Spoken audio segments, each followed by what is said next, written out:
सभी को नमस्कार।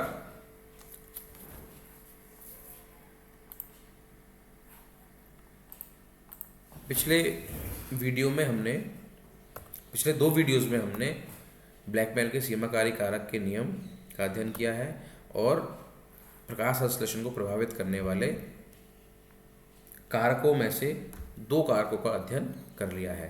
पहला कारक था टेम्परेचर और दूसरा था लाइट। ठीक है बच्चों, तो अब हम तीसरे जो फैक्टर है उससे अपनी क्लास को आगे बढ़ाते हैं और आगे समझने का प्रयास करते हैं।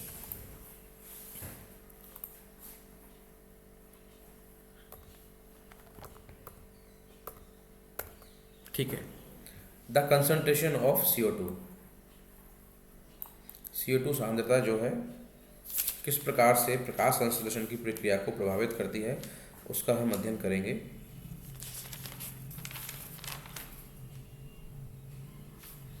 उससे पहले बच्चों एक बात बताना मैं आपको भूल गया था। टेम्परेचर केस में ये जो C4 प्लांट्स है उसमें जो है ताप का कोई प्रभाव प्रकाश संश्लेषण की दर पर नहीं होता है। ठीक है, अर्थात जो C4 प्लांट्स हैं वो टेम्परेचर से प्रभावित ना होकर प्रकाश संश्लेषण करते हैं। टेम्परेचर में अप एंड डाउन होने पर भी प्रकाश संश्लेषण की क्रिया, ऐसा कोई प्रमाण नहीं है कि प्रकाश टेम्परेचर है, ताप है, उससे प्रभावित होती है। ठीक है, अब हम अपने मेन टॉपिक पे आते हैं, कंसंट्रेशन ऑफ CO2 की सांद्रता प्रकाश संश्लेषण की प्रक्रिया को किस प्रकार प्रभावित करती है उसको हम देख लेते हैं। तो the concentration of CO2 in atmosphere varies between 0.03% to 0.04%। ठीक है बच्चों, जैसे आपने पढ़ा है कि वातावरण में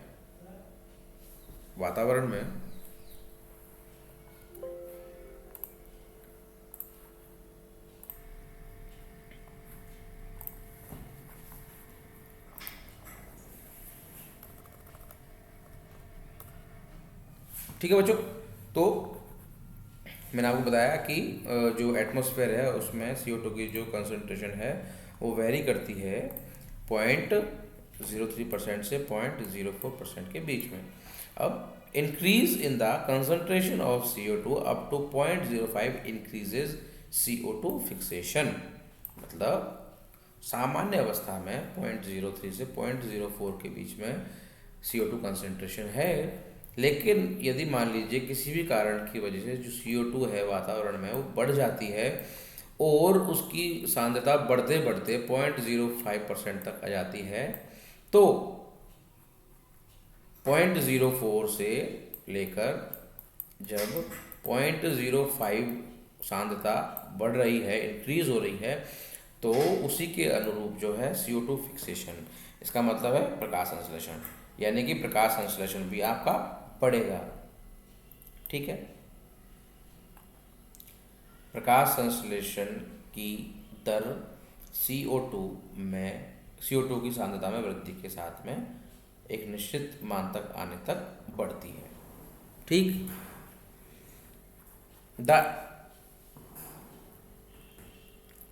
the increase in the amount of carbon dioxide increases the photosynthesis process. ठीक है, अब लेकिन फिर वही higher concentrations have a inhibitory effect on photosynthesis. ठीक है कि 0.05% CO2 की कंसंट्रेशन है तो CO2 फिक्सेशन है, यानी कि फोटोसिंथेसिस की जो प्रोसेस है वो भी बढ़ेगी। लेकिन यदि मान लीजिए 0.05% से ज़्यादा कंसंट्रेशन अगर CO2 की है तो फोटोसिंथेसिस की जो प्रोसेस है वो डिक्रीज होना आरंभ हो जाएगी। ठीक है,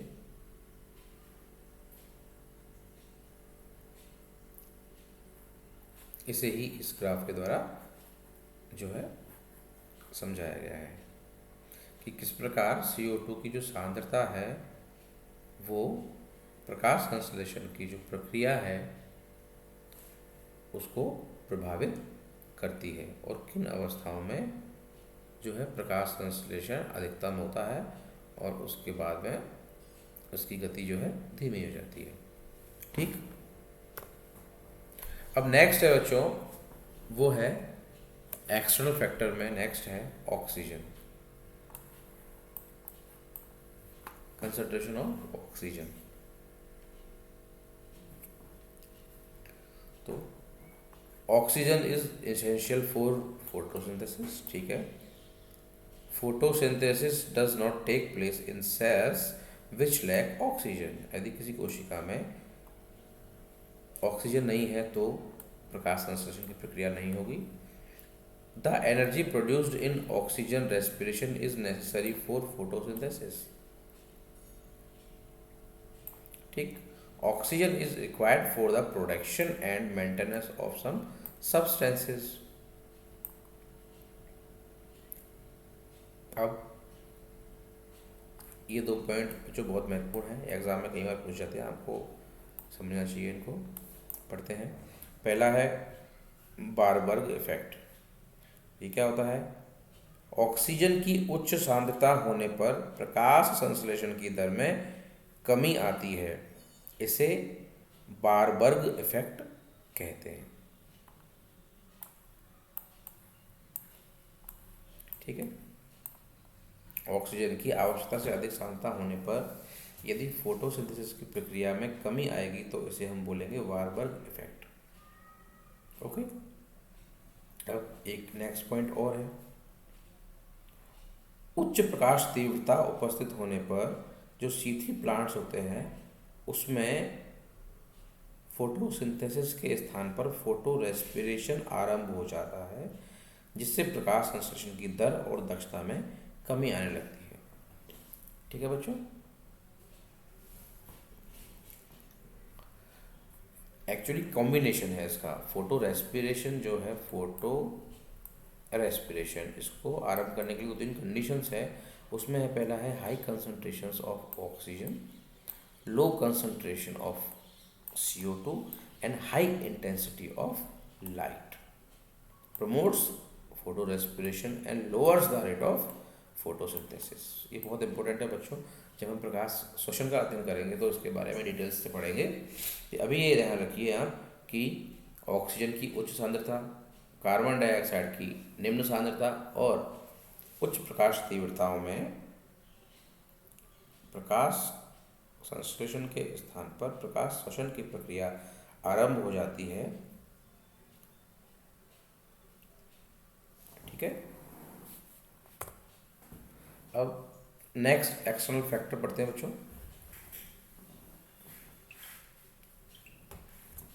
वाटर, जल। जल की उपस्थिति या अनुपस्थिति प्रकाश संश्लेषण को किस प्रकार प्रभावित करती है उसका हम अध्ययन करते हैं। तो water is one of the raw material of the photosynthesis. बिल्कुल, जल प्रकाश संश्लेषण की प्रक्रिया है उसमें कच्चे माल के रूप में प्रयुक्त होता है। The amount of water use in photosynthesis is very small. बहुत कम मात्रा में जल की आवश्यकता प्रकाश संश्लेषण के लिए होती है। Less than 1% water is absorb by the plant. 1% से कम वाटर होता है वो पादपों द्वारा अब्सॉर्ब किया जाता है। But the water content of the leaf often act as a limiting factor indirectly, it maintains the turbidity of assimilatory cells. यह बहुत महत्वपूर्ण बात ध्यान रखने की है बच्चों कि सामान्यतः जल जो होता है किसी भी जैव रासायनिक अभिक्रिया में या प्रकाश संश्लेषण जो अभिक्रिया है उसमें जनरली एक लिमिटिंग फैक्टर की तरह कार्य करता है। ठीक है। तो ये कैसे करता है? क्योंकि ये जो एसिमिलेटरी जो सेल्स होती हैं बच्चों, उनका जो टर्गर है, स्फीति दाब है, उसको नियंत्रित रखता है। कैसे? The rate of photosynthesis decreases in the cells which have lost their turgor. ऐसी सेल्स जिसमें कि स्फीति दाब कम है या नहीं है उसमें फोटोसिंथेसिस भी कम होगा।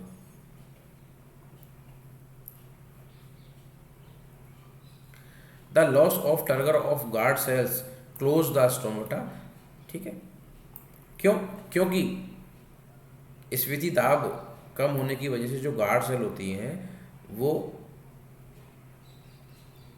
जो स्टोमेटा है, रंध्र है, उसको बंद कर देती है, और जब स्टोमेटा बंद हो जाए, रंध्र है वो बंद हो जाएगा, तो उससे प्रकाश संश्लेषण की जो रेट है वो भी क्या है, कम हो जाएगी।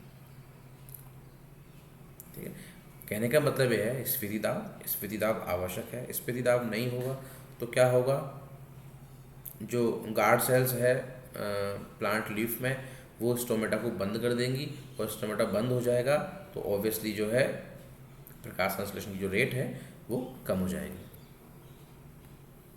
ठीक है,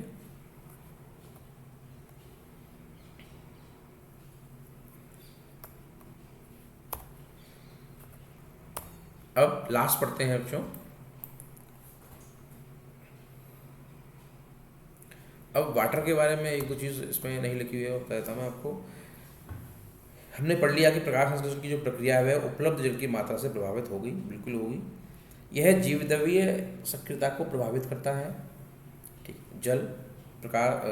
जल जो है वो कोशिकाओं का एक आवश्यक घटक है, इसलिए जीवद्रव्यीय सक्रियता के लिए आवश्यक है ये। और कैसे आवश्यक है वो देखिए, हम पढ़ेंगे आने वाले अपने लेक्चर्स में कि जब प्रकाशिक अभिक्रिया के दौरान जब जल का प्रकाशिक अपघटन होता है, ठीक है, तो उससे ही H+ आयन, हाइड्रोजन आयन और इलेक्ट्रॉन्स मुक्त होते हैं, और इन्हीं H+ और इलेक्ट्रॉन आयन का जो उपयोग है वो ऊर्जा अणुओं के निर्माण में होता है तथा ऑक्सीजन का निकास होता है। ठीक है, तो इनडायरेक्टली जल, ठीक है, जल के अपघटन, प्रकाशिक अपघटन के द्वारा हाइड्रोजन आयन, इलेक्ट्रॉन्स वगैरह बने, और इनका उपयोग जो है ऊर्जा अणुओं के निर्माण में किया जाता है, साथ ही साथ ऑक्सीजन का विमोचन होता है। आपको याद होना चाहिए कि जो ऑक्सीजन होती है वो जल से ही, जल के अणु के वियोजन से ही निष्कासित होती है। तो हम कह सकते हैं कि जल की मात्रा प्रकाश संश्लेषण को प्रभावित करती है, और जल की मात्रा कम होने पर प्रकाश संश्लेषण की दर में भी कमी आएगी। ठीक है,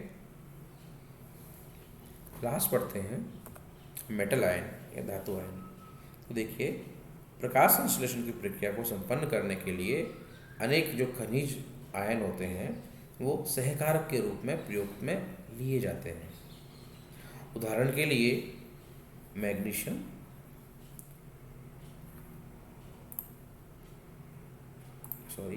मैग्नीशियम +2 आ रहा है, मैग्नीशियम +2, मैग्नीज +2 और Cl-।